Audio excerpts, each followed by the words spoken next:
அனைவருக்கும் வணக்கம். நம்ம போன வீடியோல பார்த்தா, இந்த முந்தைய ஆண்டு வினாத்தாள் அப்படின்றத பேஸ் பண்ணி, இந்த பிரிக்ஸ் உடைய கொஸ்டின் கேட்டிருந்தாங்கல்ல, அத பேஸ் பண்ணி முக்கிய மாநாடுகள் பார்த்துட்டு வரோம். அதற்கான பார்ட் 2 வீடியோ தான் இது. ஃபர்ஸ்ட்டு இப்ப இதுல என்ன பார்க்க போறோம்னா, அதோட கன்டினியூவேஷனா குவாட் உடைய கூட்டமைப்பு பார்க்க போறோம். குவாட் அப்படின்னா குவாட்ரிலேட்டரல் செக்யூரிட்டி டயலாக்ன்றது நம்ம ஞாபகம் வரணும். இது பார்த்தீங்கன்னா, உறுப்பு நாடுகள் நம்ம கேட்கலாம். America, India, Australia and Japan 4 நாடுகள். 2025ஆம் ஆண்டிற்கான நாற்கர கூட்டமைப்பிற்கான இந்தியா தலைமை தாங்குகிறது. இது எப்ப நடந்துச்சு அப்படின்னு பார்த்தீங்கன்னா, மார்ச் மாசம் நடந்திருக்கும் 7th மீட்டிங். 2024ல வந்து அமெரிக்கா வந்து தலைமை தாங்கியிருக்கும். இது எப்படி எந்த பெயர்ல தொடங்குச்சு அப்படின்னு கேட்டாங்கன்னா, மலபார் கடற்படை பயிற்சி அப்படின்னு தொடங்கியிருக்கும் 2007ல. அடுத்து பாருங்களா, பிம்ஸ்டெக் நமக்கு ரொம்ப கேட்கலாம். பிம்ஸ்டெக் வந்து ரொம்ப இம்பார்ட்டன்டான ஒரு மாநாடு அது நடந்திருக்கிறது. கூட்டமைப்பு எப்போ ஆரம்பிச்சிருப்பாங்க அப்படின்னு பார்த்தா 6 ஜூன் 1997. 6வது பிம்ஸ்டெக் உச்சி மாநாடு வந்து தாய்லாந்தில் ஏப்ரலில் நடைபெற்றது. தலைமையிடம் நம்ம கேட்கலாம் டாக்கா, பங்களாதேஷ். ஃபுல் ஃபார்ம் அப்படின்னு பார்த்தாங்கன்னா, Bay of Bengal Initiative for Multi Sectoral Technical and Economic Cooperation. அதுதான் இங்கே தமிழில் கொடுத்துருப்போம். மொத்தம் எத்தனை நாடுகள் அப்படின்னா 7 நாடுகள் இருக்கும். 1997ல் பங்களாதேஷ், இந்தியா, இலங்கை, தாய்லாந்து, பிறகு மியான்மர், நேபாள், பூட்டான் இதெல்லாம் வந்து ஆட் ஆயிருக்கும். சரிங்களா? இதுதான் அதற்கான போஸ்ட். 6வது பிம்ஸ்டெக் சமிட் நடக்கும்போது எடுத்திருப்பாங்க.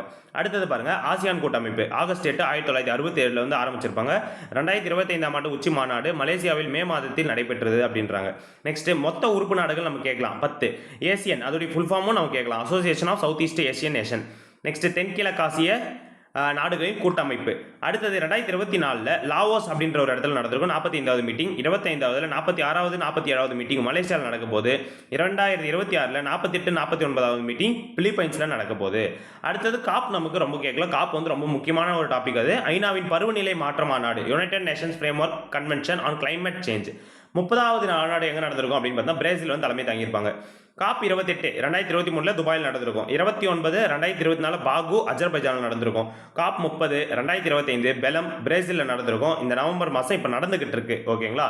அடுத்தது சின்ன சின்ன ஃபேக்ட்ஸ் அப்படின்னு பார்த்தோம்னா, உலக ஆடியோ காணொலி பொழுதுபோக்கு மாநாடு வேவ் ஸ்கேல் அப்படின்வாங்க மும்பையில் நடந்திருக்கிறது. ரைசினா மாநாடு எங்கே நடந்திருக்குன்னு கேட்கலாம். 101வது பதிப்பு டெல்லியில் நடந்திருக்கும். உலக விண்வெளி ஆய்வு மாநாடு டெல்லி கிளக்ஸ் அப்படின்வாங்க global space exploration conference 2025.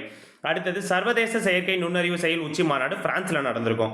Next France அதிபர் மெக்ரானுடன் இணைந்து மாநாட்டுக்கு பிரதமர் மோடி தலைமை தாங்கினார். சரிங்களா? அடுத்தது 8வது இந்திய பெருங்கடல் மாநாடு எங்கே நடந்துச்சுன்னு கேட்டாங்கன்னா ஓமன் அப்படின்றது நம்ம தெரிஞ்சிருக்கும்.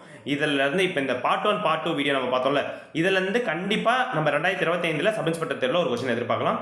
மீண்டும் அடுத்த ஒரு ப்ரீவியஸ் இயர் கொஸ்டின்ல சந்திப்போம். தேங்க்யூ.